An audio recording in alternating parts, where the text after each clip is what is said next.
सालों पहले यमुना किनारे धर्मस्थल नाम का एक नगर हुआ करता था। वहां एक ब्राह्मण रहता था जिसका नाम गणपति था।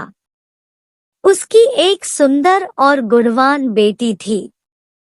जैसे ही उसकी शादी की उम्र हुई तो वो और उसका पूरा परिवार उसके लिए योग्य वर ढूंढने में लग गया। एक दिन ब्राह्मण किसी के घर पूजा करने के लिए गया और उसका बेटा भी पढ़ाई के लिए घर से बाहर चला गया। उस समय घर में ब्राह्मण की बेटी और उसकी पत्नी ही थी। उसी वक्त एक ब्राह्मण लड़का उनके घर आता है। ब्राह्मण की पत्नी उस लड़के का अच्छे से सत्कार करती है और खाना खिलाती है।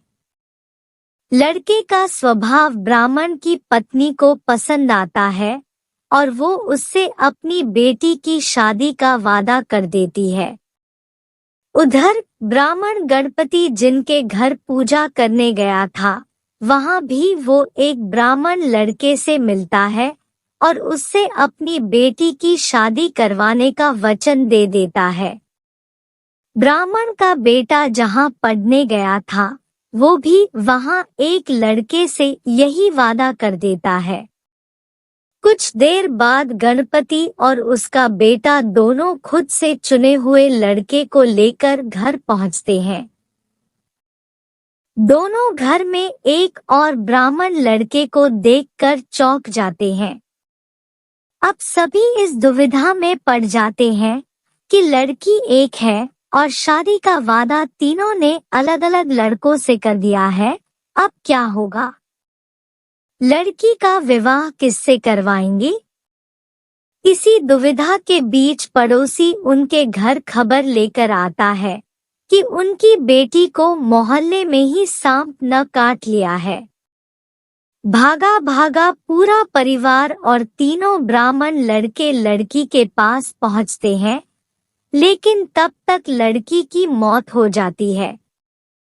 यह देखकर तीनों लड़के दुखी हो जाते हैं। कुछ देर बाद लड़की का परिवार और तीनों ब्राह्मण मिलकर उसका अंतिम संस्कार करते हैं। लड़की के क्रियाकर्म के बाद एक ब्राह्मण लड़का उसकी हड्डियां अपने साथ लेकर जंगल चला जाता है। दूसरा उसकी राख को इकट्ठा करके पोटली में बांधकर उसी श्मशान घाट में झोपड़ी बनाकर रहने लगता है। तीसरा श्मशान घाट से निकलकर लड़की के गम में देश देश योगी बनकर घूमने लगता है। ऐसा होते होते कई साल गुजर गए। एक दिन अचानक योगी बनकर घूम रहा ब्राह्मण किसी तांत्रिक के घर पहुंच गया। ब्राह्मण को घर में देखकर तांत्रिक खुश हुआ और उसका सत्कार किया। तांत्रिक ने योगी से कुछ दिन अपने घर में ही रहने के लिए कहा। तांत्रिक की जिद देखकर योगी उनके घर में ही रुक गया।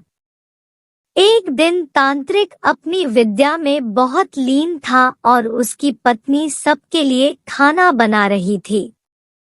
उसी वक्त उनका बेटा रोने लगा और अपनी माँ को परेशान करने लगा।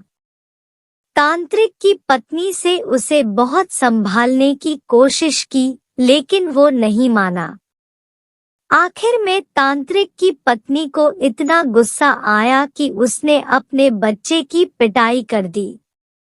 उसके बाद भी जब बच्चा चुप नहीं हुआ तो उसने उसे चूल्हे में डालकर जला दिया। यह सब देखकर योगी ब्राह्मण बहुत नाराज हुआ और बिना कुछ खाए ही अपनी पोटली लेकर उनके घर से जाने लगा। इतने में तांत्रिक आया और योगी से कहा, महाराज खाना तैयार है, आप इस तरह गुस्से में बिना खाए यहाँ से न जाएं। गुस्से में योगी ने कहा, मैं इस घर में 1 मिनट भी नहीं रुक सकता। जहाँ ऐसी राक्षसी रहती हो वहाँ मैं कैसे कुछ खा सकता हूँ। इतना सुनते ही तांत्रिक झट से चूल्हे के पास जाता है और एक किताब से एक मंत्र पढ़कर अपने बेटे को जिंदा कर देता है। यह सब देखकर योगी हैरान रह जाता है। उसने सोचा कि अगर यह किताब मेरे हाथ लग जाए तो मैं अपनी पत्नी को भी जीवित कर सकता हूँ। योगी यह सोच ही रहा होता है कि उधर तांत्रिक बेटे को जीवित करने के बाद फिर से योगी से खाना खाने का आग्रह करता है। योगी खाना खाता है और वहीं रुक जाता है। अब योगी के दिमाग में बस यही चल रहा था कि बस वो किसी तरह से उस किताब को हासिल कर ले। सोचते सोचते रात हो जाती है। सब खाना खाकर सो जाते हैं। आधी रात को योगी उस मंत्र वाली किताब को लेकर तांत्रिक के घर से सीधे उस श्मशान घाट पहुंचता है, जहां ब्राह्मण की लड़की का अंतिम संस्कार किया गया था। वो सबसे पहले झोपड़ी बनाकर उसी जगह रह रहे ब्राह्मण को बुलाता है और उसे सारी कहानी सुनाता है। इसके बाद दोनों मिलकर फकीर बने ब्राह्मण को ढूंढते हैं। फकीर ब्राह्मण के मिलते ही योगी ब्राह्मण दोनों से कहता है कि लड़की की हड्डी और राख लेकर आओ, मैं उसे जिंदा करूंगा। दोनों ऐसा ही करते हैं।